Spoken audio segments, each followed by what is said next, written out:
దయ్యాల లోకం. ముందుగా మన ఛానల్ని ఎవరైనా కొత్తగా చూస్తున్నారా? కొత్తగా చూసి మన ఛానల్ని ఇప్పుడే సబ్స్క్రైబ్ చేయండి. పక్కనే ఉన్న బెల్ గంటని కూడా యాక్టివేషన్లో పెట్టుకోండి. అలా చేయడం వలన నేను ఏ వీడియో పెట్టినా మీ ముందుకు నోటిఫికేషన్ రూపంలో వచ్చేస్తుంది. సో ఫ్రెండ్స్, ఇవాళ ఇంకో స్టోరీతో మీ ముందుకు వచ్చేసాను. మరి లేట్ చేయకుండా వెళ్ళిపోదాం మన దయ్యాల లోకంలోకి. మాది చిన్న పల్లెటూరు.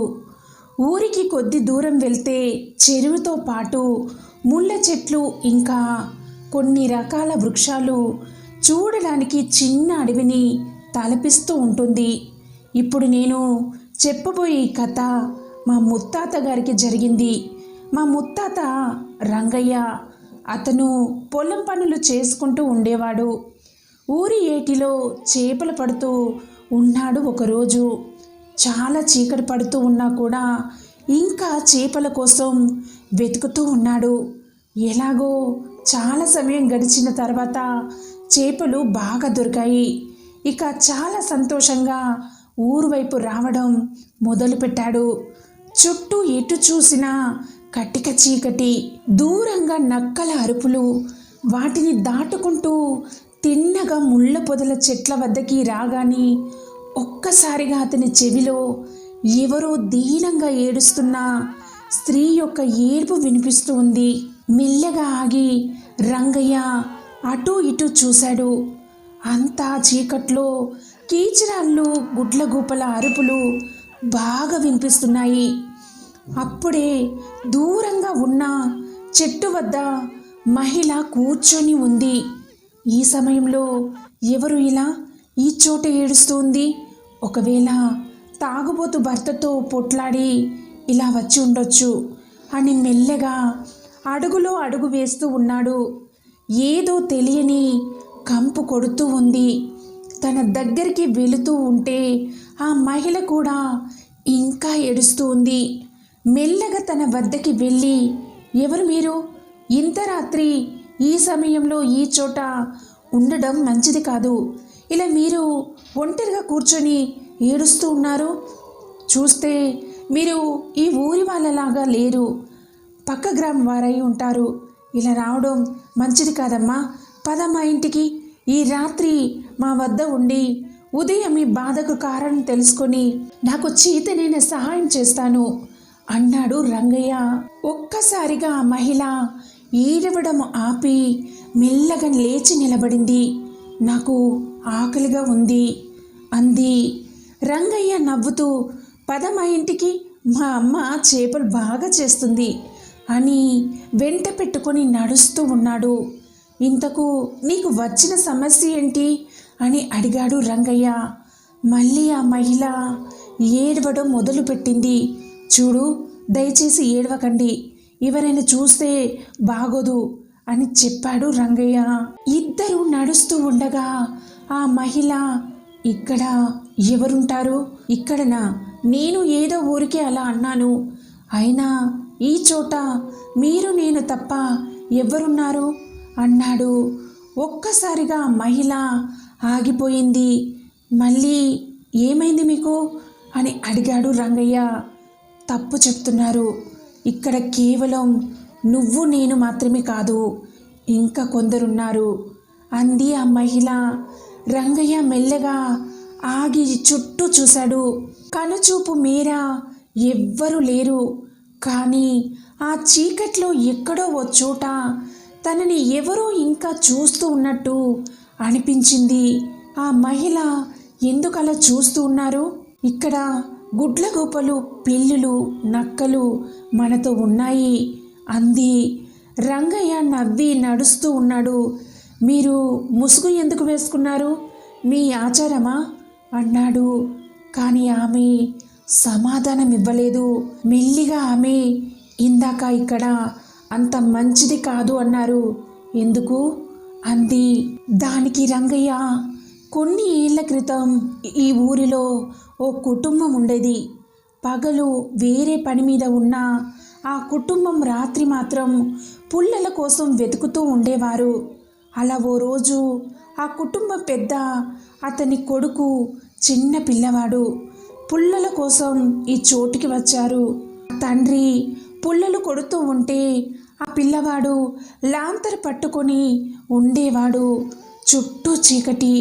అప్పుడే వారికి ఈ చోట గజ్జెల శబ్దం వచ్చింది. కానీ తండ్రి పుల్లలు కొడుతూ ఉన్నాడు. అంతగా ఆ శబ్దం వినిపించలేదు. ఆ పిల్లవాడికి మాత్రం ఆ శబ్దం రాను రాను దగ్గరగా వినిపిస్తూ ఉంది. ఒక్కసారిగా నాన్న అన్నాడు భయంగా. పుల్లలు కొడుతూ ఉన్న తండ్రి ఏమైంది అన్నాడు. నాన్న, గజ్జెల శబ్దం అవుతూ ఉంది అన్నాడు. ఒక్కసారిగా తండ్రి, బాబు, మనం పుల్లలు తీసుకొని పోలేదు అంటే ఇంటి దగ్గర మీ అమ్మకు కోపం వస్తుంది అని ఆ పుల్లలు కొడుతూ ఉన్నాడు. కానీ పిల్లవాడికి వాళ్ళమ్మ చెల్లెలు పిలుస్తున్నట్టు శబ్దాలు వచ్చాయి. భయంతో నాన్న, ఇక్కడ అమ్మ చెల్లెలు అంటూ ఏడుస్తూ ఉన్నాడు. బాబు, అది నీ భ్రమ మాత్రమే అంటూ ఇద్దరు అక్కడి నుంచి బయలుదేరారు. ఇంటికి వెళ్ళాక ఇంట్లో ఆ తల్లి చెల్లి ఉండడం చూసి పిల్లవాడు జరిగింది చెప్పాడు. తండ్రి, వాడు చెప్పేది నిజమే, వాడు భయపడుతున్నాడు అని నేను అబద్ధం చెప్పాను. నాకు కూడా చీకట్లో ఎవరో దూరంగా నిల్చొని ఉన్నట్టు కనిపించింది. కానీ అది కుళ్ళిపోయిన శవంలాగా ఉండడం చూసా, అందుకే అలా చెప్పాను అని చెప్పాడు. రంగయ్య అంతటితో ఆపి, ఈ ప్రదేశంలో అలాంటి సంఘటనలు చాలా జరిగాయి. ఈ చోటికి వస్తే ఎవరో తనను పిలుస్తూ ఉన్నట్టు, ఇంకా ఎవరో చూస్తూ ఉన్నట్టు, ఇలా ఎవరో వారి వెంట పడుతూ ఉన్నట్టు వారికి జరిగేవట. చాలా భయపడేవారు. ఆ సంఘటనలన్నీ మర్చిపోయారు ఇప్పుడు అన్నాడు రంగయ్య. ఒక్కసారిగా అంతా నిశ్శబ్దంగా ఉంది ఆ ప్రదేశం. ఆమె కూడా ఏమీ మాట్లాడడం లేదు. ఇద్దరు ఊరిలోకి వచ్చారు. అలా నడుస్తూ వెళుతూ ఉంటే ఊరిలో ఉన్న కుక్కలు భయంతో అరుస్తూ ఉన్నాయి. వీధిలో కొందరు నిద్రపోతూ ఉన్నారు.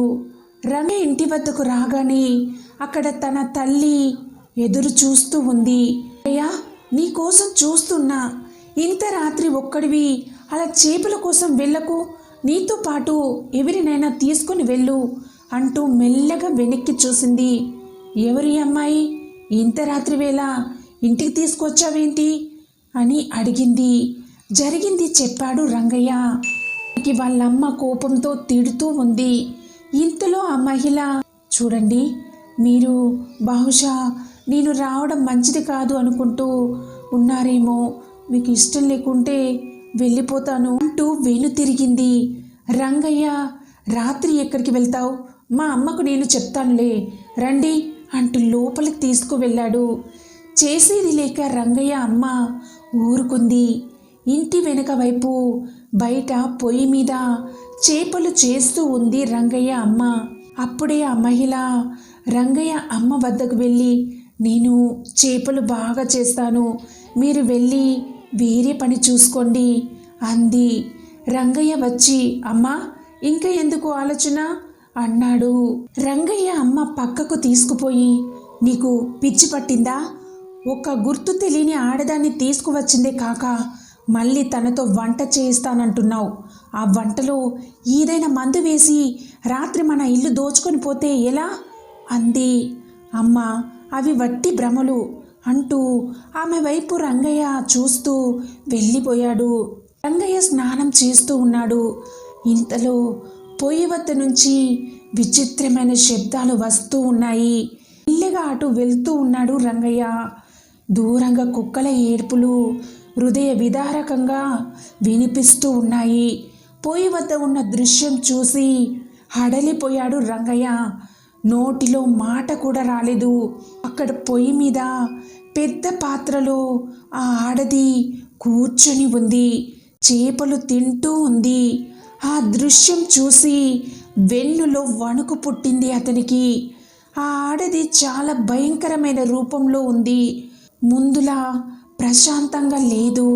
తన మొహం ఏదో పిండి రాసినట్టు ఉంది. కళ్ళు ఎర్రగా చింత నిప్పుల్లా ఉన్నాయి. నోటిలో దంతాలు పొడవుగా ఉన్నాయి.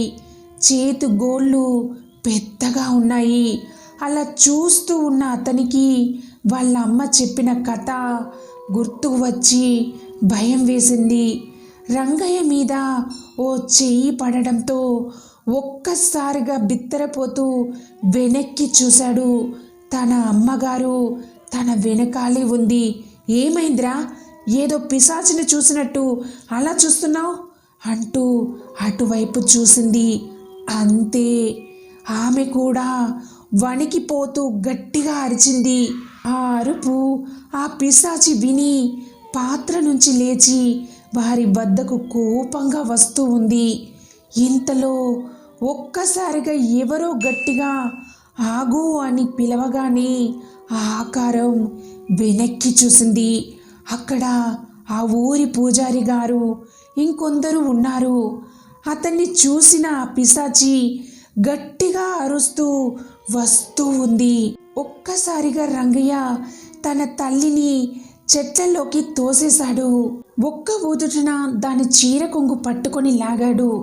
అది అరుస్తూ దాన్ని వదిలించుకొని అక్కడి నుండి గట్టిగా అరుస్తూ వీధిలో పరిగెత్తుతూ ఉంది. నిద్రిస్తున్న వారి మంచాలను తోస్తూ వెళుతూ ఉంది. పూజారి, రంగయ్య తండ్రి, అతని పాలేరులు అతని తల్లిని తీసుకొని ఆ చీర ముక్కను తీసుకొని అందరూ ఊరి పొలిమేర వద్దకు వచ్చారు. ఊరి జనాలు వారితో వచ్చారు. ఆ చీర ముక్క మీద ఏవో పూజలు చేసి దాన్ని కాల్చివేశారు. అప్పుడే దూరంగా ఆ ఆడమనిషి అరుపు చాలా వికృతంగా వినిపిస్తూ ఉంది. రంగయ్య, పూజారి గారు, మీకు ఎలా తెలుసు, సమయానికి ఎలా వచ్చారు అని అడిగాడు. మీ ఇంటికి ఎదురుగా ఉన్న ఇంటిలో ఈరోజు పూజ ఉంది. దానిని ముగించుకొని బయటికి రాగానే ఎదురుగా ఆమె కనిపించింది. దానికి కావలసిన వాటిని తీసుకొని రావటానికి ఈ సమయం పట్టింది. ఇక ఆ దుష్టశక్తి ఈ లోకాన్ని వదిలి వెళ్ళిపోయింది. రేపు అందరూ గుడికి వచ్చి పూజ చేయండి అన్నాడు పూజారి. సో ఫ్రెండ్స్, ఇది ఇవాల్టి రియల్ హర్రర్ స్టోరీ. ఇలాంటి చీకటి ఘటనలు ప్రతి ఒక్కరి జీవితంలో ఖచ్చితంగా జరిగి ఉంటాయి. చీకటి శక్తులు మన చుట్టూ తిరుగుతూ ఉంటాయి. వాటికి సమయం వచ్చినప్పుడు ఇలా మన వెంట వస్తూ ఉంటాయి. మరి ఈ స్టోరీ ఎలా ఉంది, మీకు ఎలా అనిపించిందో నాకు కింద కామెంట్ సెక్షన్లో తెలపండి. మీకు తెలిసిన ఈ స్టోరీస్ మన ఛానల్తో షేర్ చేసుకోండి. మరి మళ్ళీ కలుద్దాం ఇంకో కొత్త స్టోరీతో మన దయ్యాల లోకంలో. మరి చూస్తూనే ఉండండి మన దయ్యాల లోకాన్ని. Don't forget to subscribe and like.